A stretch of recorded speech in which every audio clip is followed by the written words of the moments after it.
Doutores, olá, doutoras, tudo bem? Galera, eu sou o professor Bruno Criado e tô passando antes da sua aula só para dar um recadinho. Faz parte desse curso um grupo de WhatsApp. Então, aqui do lado tá o QR Code. Nesse grupo você vai poder tirar dúvidas com o seu professor, vão ser postados conteúdos e além disso vai ser feito um simulado de graça para vocês com correção. Por isso mesmo, entra pelo QR Code ou aqui embaixo na descrição, que tem o link. E se possível, curta, compartilhe, passe para os colegas que estão estudando para a segunda fase da OAB esse e outros vídeos. Nós temos a área trabalhista, penal, empresarial e civil de graça para vocês. Valeu, boa aula, arrebenta que você vai ser aprovado. Tchau, tchau! Olá pessoal, tudo bem? Como vocês estão? Tudo tranquilo? Para quem não me conhece, eu sou o professor Lucas Querido e hoje irei auxiliá-los na resolução de questões dissertativas do 30º exame da Ordem em Direito Penal, certo? Antes de iniciarmos a análise das questões, gostaria de falar para vocês que faremos uma análise diferente dessa vez. Nós não analisaremos em quantidade muitas questões, e sim nós vamos fazer uma leitura bem detalhada, bem calma, a respeito daquilo que foi trazido na questão e como vocês devem colocar nas respostas, tá bom? Então, vamos lá. Questão número 1. Beto e Juca eram vizinhos de um prédio que veio a ser atingido por incêndio. Em razão das longas obras que seriam necessárias para recuperar os apartamentos, decidem se hospedar em quartos de hotel por 6 meses, novamente sendo vizinhos de quarto. Em determinada data, policiais militares surpreenderam Juca entrando com uma sacola preta no seu quarto do hotel, ficando claro que ele estava fugindo ao avistar os agentes da lei. Diante disso, ingressaram no quarto e apreenderam 100 gramas de maconha que estavam na sacola que Juca trazia e mais 50 gramas de cocaína que estavam sendo guardados no cômodo, sendo confirmado por Juca que o material seria destinado à venda. Em seguida, os policiais optaram por fazer diligência também no quarto vizinho, que era de Beto, apreendendo uma série de documentos que, após a investigação, foi verificado que estavam relacionados a um crime de estelionato. O Ministério Público ofereceu denúncia em face de Juca pela prática de 2 crimes em concurso, tendo em vista que guardava cocaína e trazia consigo maconha. Pessoal, muito importante que vocês analisem o seguinte. Aqui nessa questão, eles estão falando de 2 verbos, guardar e trazer. Guardem isso que vai ser muito importante para que a gente consiga responder. Já Beto, exclusivamente em razão da documentação apreendida, foi denunciado pelo crime de estelionato. Considerando as informações, na condição de advogado, o que devemos fazer? Vamos lá. Opção A, alternativa A, né? Qual argumento deve ser apresentado pela defesa técnica em absolvição de Beto? Beto, mais uma vez, ele foi aquele que tinha documentos que foram caracterizados documentos utilizados em estelionato. Pessoal, muito importante. Vamos lá. O princípio base, o princípio basilar dessa análise é o princípio da inviolabilidade. Ou seja, todo indivíduo, uma garantia trazida na Constituição Federal, tem o direito da inviolabilidade do seu domicílio.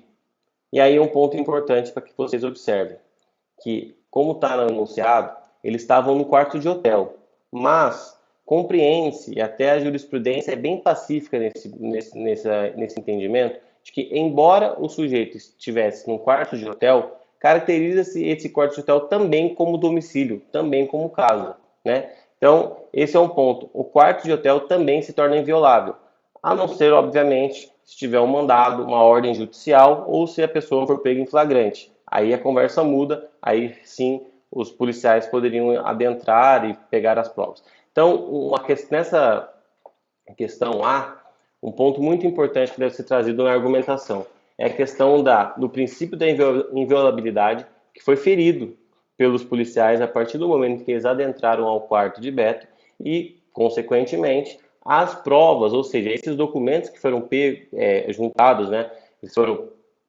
observados pelos policiais e resultou nessa denúncia, eles foram obtidos de forma ilícita, ou seja, as provas foram obtidas de forma ilícita. Isso também caracteriza uma nulidade.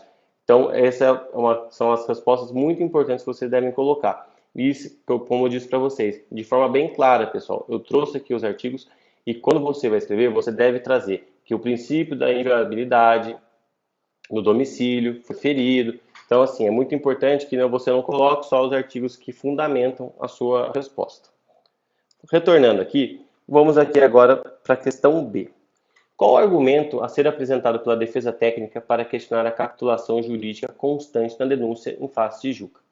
Como está aqui na alternativa, e eu disse muito bem para vocês, eles estão querendo fazer essa questão da capitulação jurídica.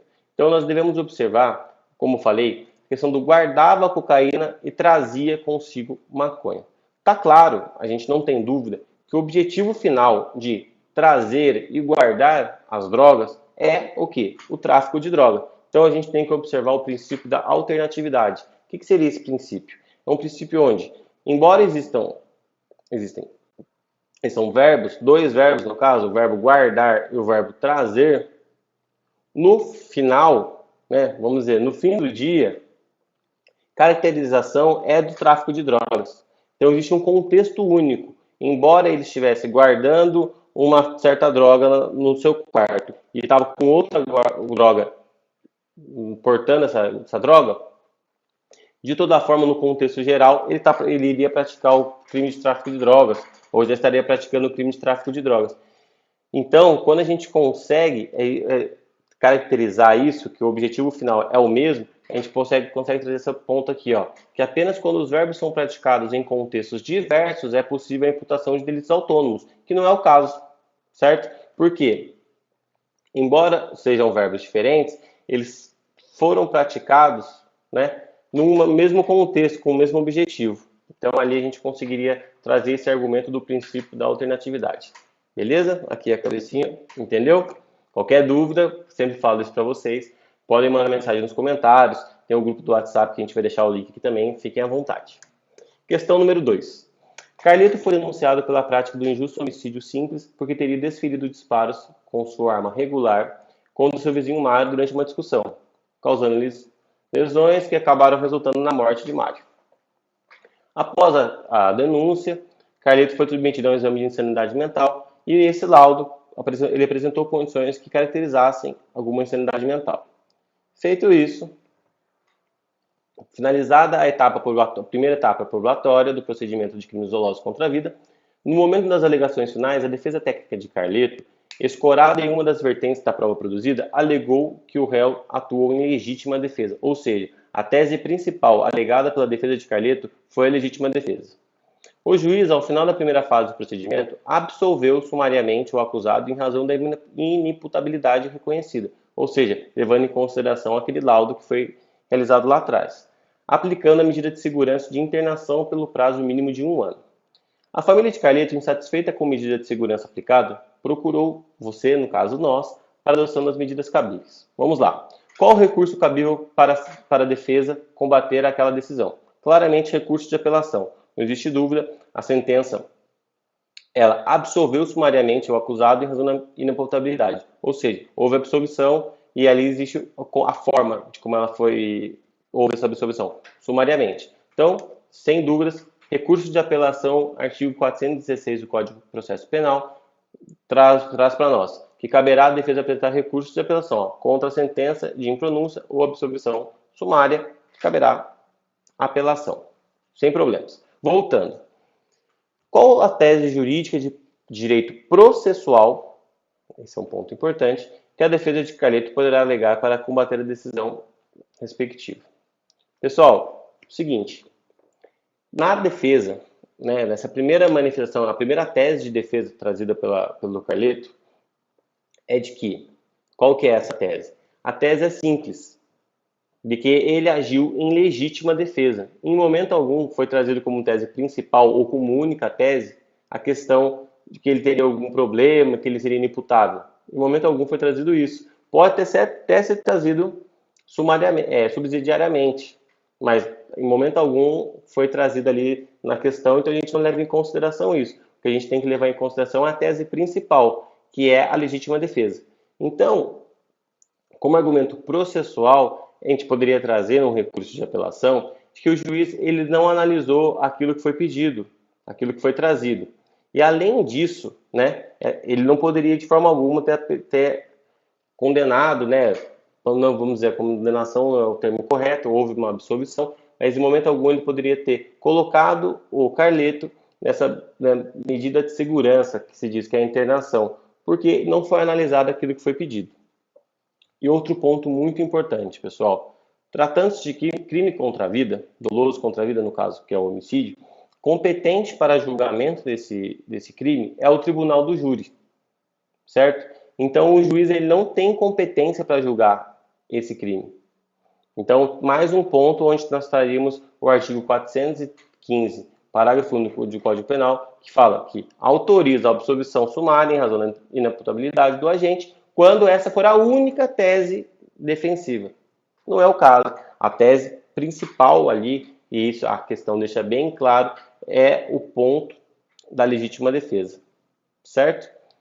Só acho que não tem nenhuma dúvida. Vamos passar para a questão número 3. Eduardo foi preso em flagrante no momento em que praticava o crime de roubo simples, no bairro de Moema.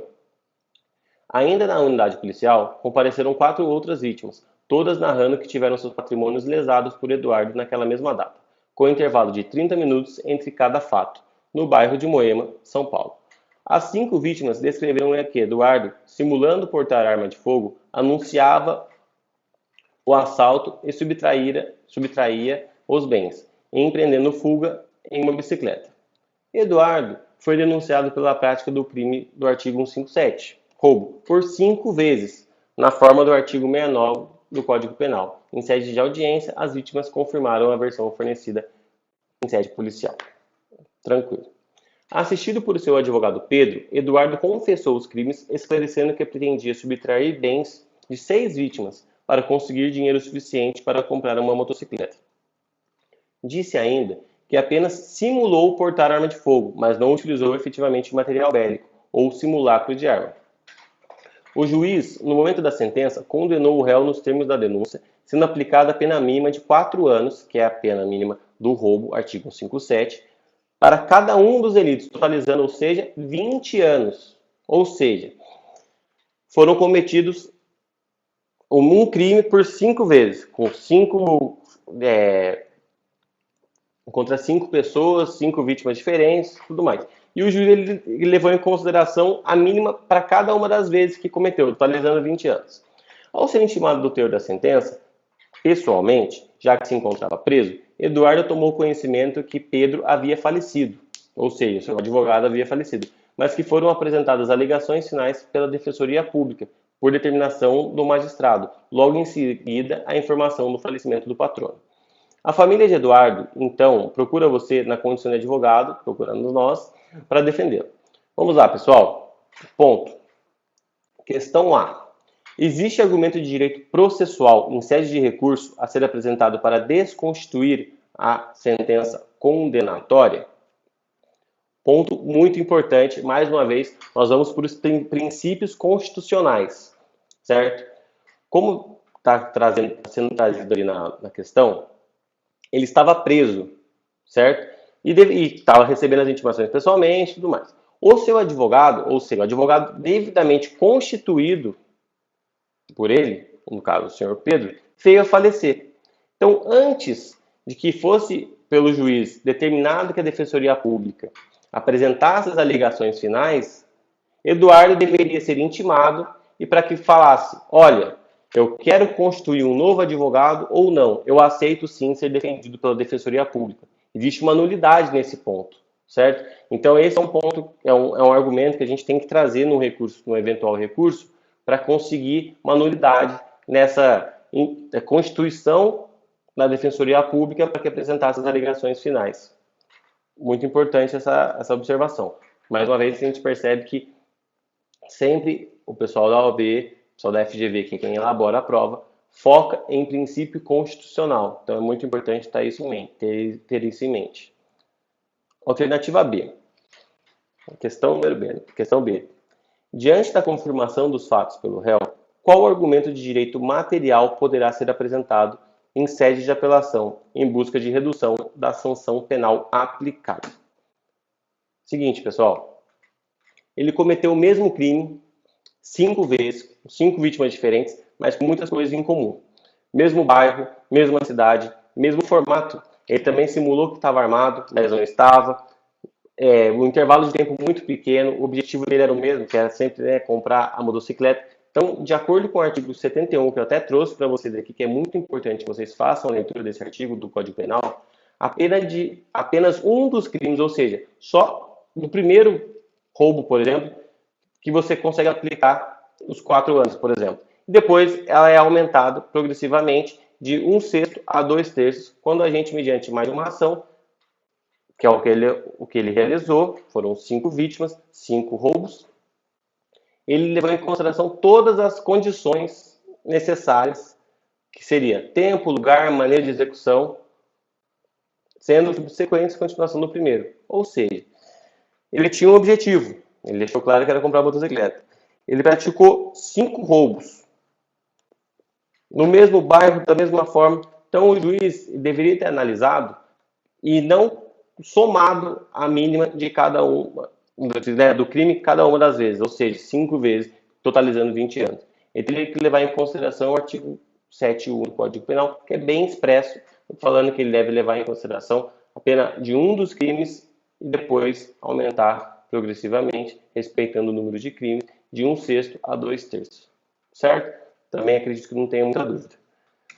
Ufa! Estamos chegando na reta final, pessoal. Força! Questão 4.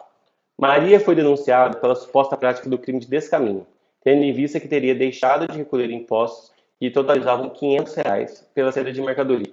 Fato constatado graças ao lançamento definitivo realizado pela administração pública. Considerando que constava da folha de antecedentes criminais de Maria outro processo pela suposta prática de crime de roubo, inclusive estando Maria atualmente presa, importante essa informação, em razão dessa outra ação penal, o Ministério Público deixou de oferecer proposta de suspensão condicional do processo. Após a instrução criminal em que foram observadas as formalidades legais, sendo Maria assistida pela Defensoria Pública, foi a ré condenada nos termos da denúncia. Vamos lá. A pena aplicada foi a mínima prevista para o delito, a ser cumprida em regime inicial aberto, substituída por restritiva de direitos. Maria foi intimada da sentença através de edital. Ela está presa, pois não localizada no endereço constante no processo. Obviamente, ela está presa, ela não está no endereço que foi formado no processo. A família de Maria, ao tomar conhecimento do teor da sentença, procura você, no caso, procura nós, na condição de advogados, para prestar esclarecimentos técnicos. Informa estar preocupado com o prazo recursal, já que Maria ainda não tinha conhecimento da condenação, pois permanecia presa. Pessoal, ponto muito importante. A questão está batendo na tecla que Maria está presa. O que a gente sabe? Quando o réu está preso, ele deve ser intimado pessoalmente. Ele nunca vai ter acesso ao edital. Então ele tem que ser intimado pessoalmente. Questão A. Existe argumento de direito processual para questionar a intimação de Maria do teor da sentença condenatória? Vamos lá. É isso. Está bem claro. Eles bateram na tecla para levantar a lebre para a gente conseguir resolver com tranquilidade. O artigo 392 do Código de Processo Penal fala, né, que a intimação de sentença deverá ser pessoal quando o réu estiver preso, e não por edital, que é o que aconteceu. Então, independente se esse réu está preso em razão do processo que ele está sendo intimado ou de outro processo, ele tem que ser intimado pessoalmente. Não foi o caso, seria ali um argumento processual que até poderíamos trazer. Agora vamos lá para a questão B. Qual argumento de direito material poderá ser apresentado em eventual recurso em busca da absolvição de Maria? Aqui agora, como alguns de vocês sabem, eu sou professor de direito tributário e agora a gente vai analisar um pouco de direito tributário. Como está constando na questão, Maria se deve R$ 500. Isso, a Fazenda Pública, né, tanto na esfera federal, estadual ou municipal, considera esse valor um valor insignificante. Então, vemos aqui agora, mais uma vez, um princípio constitucional. Pessoal, as 4 questões tratam de princípios constitucionais em pelo menos uma das formas de cobrança que eles estão trazendo. Então, um princípio que você deverá colocar na sua prova é o princípio da insignificância. Por quê? A Fazenda Pública, ela tem um limite a depender, né, se for estadual, municipal ou federal, para ajuizar execuções fiscais, ou seja, para efetuar a cobrança de supostos débitos que o contribuinte vem a ter. E esses valores, eles ficam em torno de 10 e 20 mil. Então, se for abaixo disso, a Fazenda Pública não ajuda nem a execução fiscal. Então, não existe lógica a gente agora sair do direito tributário e passar para o direito penal para eventualmente conseguir ali forçar um pagamento, forçar essa cobrança, né? Condenação até se for o caso, como está acontecendo com Maria, por conta de um valor mínimo, um valor insignificante. Então, traríamos também como argumento de defesa o princípio da insignificância. Tanto a questão da nulidade da intimação, que é da questão A, como na questão B, traríamos o princípio da insignificância. Certo? Pessoal, terminamos aqui a análise de mais uma prova. Espero que vocês tenham gostado, que tenha sido claro. Caso tenha alguma dúvida, por favor, deixe nos comentários, entre em contato comigo pelas minhas redes sociais. Caso tenham dúvidas de outra matéria, de outro assunto, também estou à disposição. E vocês sabem que estamos juntos, a prova está aí, espero que todos vocês estejam calmos, né? O conselho que dou para vocês é que nesse momento, agora nesse final, fiquem bem tranquilos, busquem ver videoaulas, nós temos várias videoaulas no nosso canal, que vão te ajudar bastante, porque você consegue estudar, relembrar de uma forma bem mais tranquila, bem mais sossegada, para não ficar também muito conteúdo, muita legislação, que isso acaba cansando e não é o momento agora para isso, tá bom? Qualquer dúvida, contem comigo, uma boa prova, muito boa sorte e vai dar tudo certo. Um abraço!